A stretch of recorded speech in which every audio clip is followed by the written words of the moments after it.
ఓం గంగణపతే నమ ఐం సరస్వత్యే నమ క్రీం క్రీం మహాకాళికాయ నమ ద్రాం దత్తాత్రేయాయ నమ శ్రీరామ జయ రామ జయ జయ రామ రామాయ నమో నమ ఓం నమ శివాయ శివాయ గురవే నమ ద్రాం దత్తాత్రేయాయ నమ ఓం నమో భగవతే మేధా దక్షిణావర్తే మహ్యం మేధాం ప్రజ్ఞా ప్రయచ్చస్వ క్లీం కృష్ణాయ గోవిందాయ గోపీజనవల్లభాయ శ్రీకృష్ణ పరబ్రహ్మణే పరజ్యోతిషే నమ మాతృభ్యో పితృభ్యో ఋషిభ్యో గురుభ్యో నమో నమ.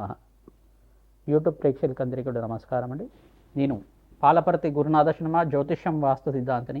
మీకంతా కూడా ప్రధానంగా ఇప్పుడు చెప్పబోయే టాపిక్ ఏంటిదంటే పూర్వజన్మం మరి కర్మ సిద్ధాంతం అంతా కూడా. పూర్వజన్మం అంటే ఏంటిది, పూర్వజన్మం నుంచి వచ్చిన కర్మ సిద్ధాంతం అంతా కూడా ఏ రకంగా జ్యోతిష్యంలో అంతా కూడా వివిధ మేషాది ద్వాదశ రాశుల వాళ్ళకి కర్మం అంటే ఏంటి, కర్మ సిద్ధాంతం అంటే ఏంటి, పూర్వజన్మలో చేసుకున్న కర్మ సిద్ధాంతం అంటే ఏంటి సంపూర్ణంగా విశ్లేషణ చేయడం జరుగుతుంది. మీకు లగ్నం తెలిసి ఉంటే లగ్నాన్ని చూసుకోండి. జన్మ లగ్నవశాత్తు ఈ యొక్క గ్రహస్థితి ఉంటాయి కనుక ఈ యొక్క కర్మల ప్రభావం వల్ల దైవ ఆగామి సూచిత సంచిత ప్రారంధ కర్మలు అని చెప్పేసి అంటారు అన్నమాట.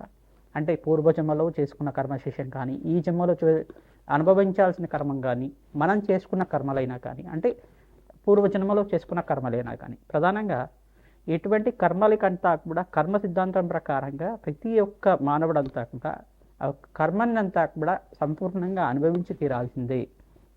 కర్మ సిద్ధాంతం ప్రకారంగా ఏదో రకంగా స్వల్పంగా అయినా కానీ ఆ కర్మనంతా కూడా అనుభవించే విధంగా కొన్ని గ్రహాల ప్రభావం అంతా కూడా ఉంటుంది. జాతక చక్రం ప్రకారంగా లగ్న చక్రము, నవాంశము, షష్టాంశము, దశాంశము, త్రింశాంశం అని చెప్పేసి కొన్ని అంశాల్లో అంతా కూడా అంశపాదాల్లో గ్రహస్థితి అంతా కూడా ఈ రకంగా ఉంది.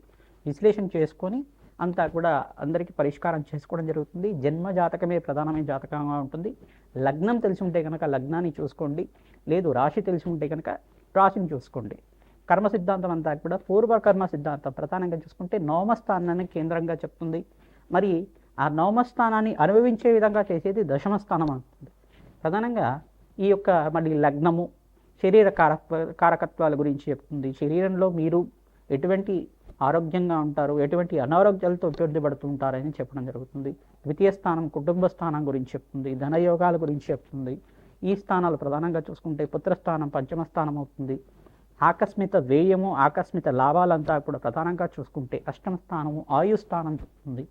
ఈ స్థానాలు ప్రధానంగా చూసుకుంటే వివాహ జీవితం కోసం సప్తమ స్థానం చెప్తుంది. ఈ కర్మ సిద్ధాంతాన్ని అనుసరించి గ్రహాల యొక్క కూటమి కలయిక వల్ల కొన్ని ప్రభావాలని చెప్తూ ఉంటుంది. ప్రధానంగా కర్మఫలదాత అంతా కూడా శనీశ్వరుడు, కర్మని అనుభవించే విధంగా చేసేవాడు రాహు. మరి కొన్ని గ్రహాల యొక్క ఉగ్రగ్రహాలు అని చెప్పేసి ఉంటాయి. ప్రధానంగా కొన్ని గ్రహాలతోటి ఒక కలయిక సంయోగం వల్ల వాటి ప్రభావం అంతా కూడా ప్రబలంగా అనుభవించే విధంగా చేస్తూ ఉంటాయి అన్నమాట. సూర్య రాహుల కలయిక కానీ సూర్య కేతు కలయిక కానీ ఇది గ్రహణ యోగం కింద మారుతూ ఉంటుంది. చంద్ర రాహుల కలయిక అనేది దుష్కర్మ కింద ఉంటుంది. గురు చండాల యోగం అనేది ఒక యోగం ఉంటుంది అన్నమాట. బృహస్పతి రాహు కలయిక అనేది కొన్ని స్థానాల్లో అది అవయోగం కింద మారుతూ ఉంటుంది. లగ్నవశాత్ అంతా కూడా విశ్లేషణ చేసుకోవడం జరుగుతుంది. మీ పూర్వ జన్మలో చేసుకున్న పుణ్య ఫలితాన్ని ఈ జన్మలో అనుభవించే విధంగా, మరి ఇప్పుడు చేసుకున్న ఫలితాలంతా కూడా మరో జన్మలో అనుభవించే విధంగా దానికి కర్మ సిద్ధాంతం అంతా కూడా క్యారీ ఫార్వర్డ్ అవుతూ ఉంటుంది అన్నమాట. ప్రతి నిమిషం కూడా మీరు చేసుకున్న కర్మలు ఇక్కడ పుణ్యకర్మల్ని సంపూర్ణంగా అనుభవిస్తూనే కానీ ఈ ఆత్మ సిద్ధాంతం ప్రకారంగా చూసుకుంటే ఆత్మ శరీరాన్ని అంతే పొందుతూ ఉంటుంది, కానీ కొన్ని రాగద్వేషాలు అనేది ఉండవు. కానీ అనుభవించే విధంగా అంటే భోగ శరీరంతో ఉండేది భోగభాగ్యాలతో అనుభవిస్తూ ఉంటుంది ఆత్మ. యాతనా శరీరంతో ఉండేది దుష్కర్మాలు చేసి ఉంటే కనుక నరక బాధలు అనుభవిస్తూ ఉండడం. ఇటువంటి ఇతిహాసం అంతా కూడా మనకి గరుడ పురాణంలో చెప్తూ ఉంటారు. కొన్ని శాస్త్ర ప్రామాణికంగా అంతా కూడా చెప్పడం జరుగుతుంది. కర్మ సిద్ధాంతం అంతా కూడా ఈ రకంగా ఉంటుంది. మేషాది ద్వాదశ రాశుల వాళ్ళకి ఎటువంటి గ్రహాల యొక్క స్థితిగతి సంయోగం వల్ల జన్మజాతకం ప్రకారంగా దానికి ఎటువంటి పరిష్కారం చేసుకోవాలి, పూర్వజన్మలో చేసుకున్న దుష్కర్మల నుంచి బయటపడాలన్నా పుణ్యకర్మల నుంచి మీరంతా కూడా మోక్ష జ్ఞానాన్ని పొందాలన్నా ఎటువంటి పరిష్కారం అంతా కూడా ఆచరించాలి. అష్టైశ్వర ప్రాప్తి కోసం కానీ సత్సంతాన యోగం కోసం కానీ ఆలస్య సంతానం అవుతున్నా అనుకున్న పనులంతా కూడా నెరవేరకపోయినా ఆలస్యం అవుతున్నా ఆటంకాలు ఉంటున్నా కానీ ఎటువంటి పనులు అనుకుంటున్నా కానీ దాని ఆటంకాలు జరుగుతున్నా కానీ దీనికంతా కూడా పరిష్కారం చెప్పడం జరుగుతుంది. ఈ యొక్క కర్మ సిద్ధాంతం ఎపిసోడ్లో అంతా కూడా ప్రధానంగా ఈ యొక్క పూర్వజన్మ కర్మ సిద్ధాంతము మరియు ఈ యొక్క కర్మయోగం అనేది ఎటువంటి ప్రభావాలంతా కూడా చూస్తున్నాయి. గ్రహ యొక్క దోషాలంతా కూడా ఎటువంటి గ్రహాలకంతా కూడా పరిహారం చేసుకోవడం వల్ల రాజయోగం సిద్ధిస్తుంది. సంపూర్ణమైన ఆనందమైన జీవితం జీవించిన తర్వాత అష్టైశ్వర ప్రాప్తితోటి ఆనందమైన జీవితం జీవించిన తర్వాత మోక్ష జ్ఞానం పొందే విధంగా ఎటువంటి పరిహారం అంతా కూడా ఆచరించాలి, ఎటువంటి కర్మల వల్ల ఎటువంటి కర్మలు వస్తున్నాయి అనేది క్లుప్తంగా విశ్లేషణ చేయడం జరుగుతుంది. కర్కాటక రాశి కర్కాటక లగ్న జాతకులకి ప్రధానంగా చూసుకుంటే దైవ ఆగామి సుచిత సంచిత ప్రారంభ కర్మలు అనేది పూర్వజన్మ కర్మ సిద్ధాంతం ప్రకారంగా తెలుసుకోవడం జరుగుతుంది. గరుడ పురాణం ప్రకారంగా ప్రధానంగా ఈ కర్మ సిద్ధాంతం అనేది ప్రధానంగా పూర్వజన్మ కర్మ సిద్ధాంతము ప్రధానంగా అంతా కూడా చూసుకుంటే పూర్వజన్మం అంతా కూడా చూసుకుంటే ప్రధానంగా పూర్వజన్మలో చేసుకున్న పుణ్య ఫలితాలంతా కూడా ఈ జన్మలో అనుభవించే విధంగా, లేదు దుష్కర్మలు చేసుకుంటే కనుక దాన్ని కూడా ఈ జన్మలో క్యారీ ఫార్వర్డ్ అవుతూ ఉంటుంది. అంటే ఆ జన్మలో చేసుకున్న శేషమంతా కూడా ఈ జన్మలో అనుభవించే విధంగా ఉంటుంది. ప్రధానంగా ఈ దుష్కర్మల నుంచి బయటపడడానికి తెలిసి తెలియకుండా ఇటువంటి పాపకర్మలంతా కూడా చేయడం వల్ల ఇటువంటి కష్టాలు అకాల కష్టాలు అనుభవించడం, ప్రధానంగా కార్య జయం కలగడానికి మీకంతా కూడా ఈ యొక్క భగవంతుడి యొక్క దైవ కృప మన మీద ఉండాలి. జగన్మాత ఆరాధన చేసుకోవడం, పరమేశ్వరుడు నామస్మరణం మాత్రం చేసిన సకల గ్రహదోష నివారణ అవుతుంది. జన్మజన్మాంతరమైన సకల కర్మదోష నివారణ అవుతుంది.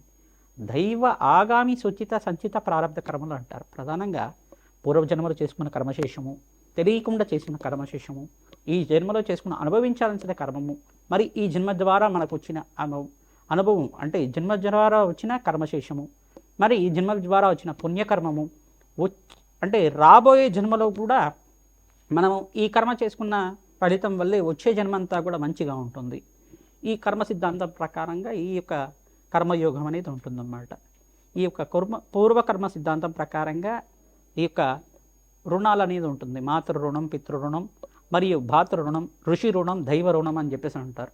ఈ రుణాలంతా కూడా రుణ బాధలన్నీ కూడా తీరిపోవాలని చెప్పేసి అంటే దానికి భగవంతుడి యొక్క ధ్యానం చేసుకోవడం, మెడిటేషన్ చేసుకోవడం, మూలమంత్ర ఉపదేశం అనేది గురువుల ద్వారా తీసుకోవడం వల్ల రాజయోగం సిద్ధిస్తుంది.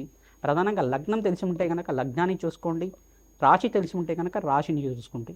ఈ యొక్క కర్కాటక రాశి కర్కాటక లగ్న జాతకులు ప్రధానంగా చూసుకుంటే మీకు పరమేశ్వరుడు ఆరాధన రాజయోగానికి కారణమవుతుంది. ప్రధానంగా మీకంతా కూడా ధర్మపదమైన జీవితం జీవించడానికి పరమేశ్వరుడు ఆరాధన ప్రతిరోజు కూడా ఆచరిస్తూ ఉండాలి.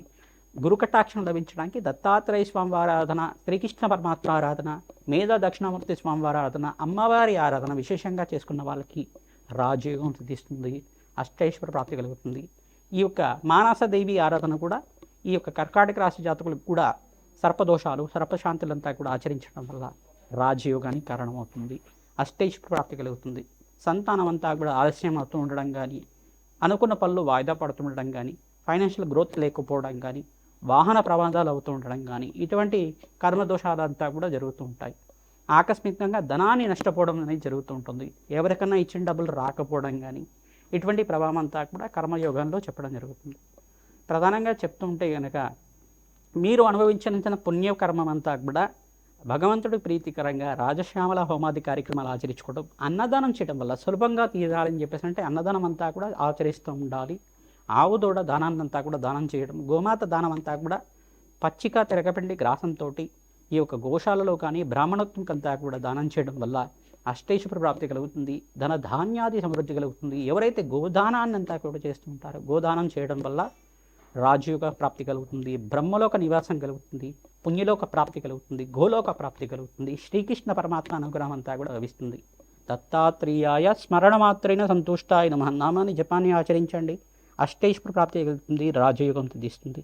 నవగ్రహాలకు ప్రతినిత్యం కూడా అభిషేకాది కార్యక్రమాలు ఆచరించుకోవడం, పరమేశ్వరుడు ప్రీతికరంగా చెరుకు రసంతో ద్రాక్ష రసంతో అభిషేకం చేయించడం వల్ల ఈ జన్మాంతరమైన దుష్కర్మ ప్రభావం అంతా కూడా తీరి మోక్ష మార్గం పొందే విధంగా, పుణ్యకర్మలు చేసే విధంగా అనుభవం వస్తుంది, రాజయోగం సిద్ధిస్తుంది. పుణ్యక్షేత్ర దర్శనాలు తరచుగా చేస్తూ ఉండడం వల్ల అష్టైశ్వర ప్రాప్తి కలుగుతుంది. శ్రీమాత్రే నమః.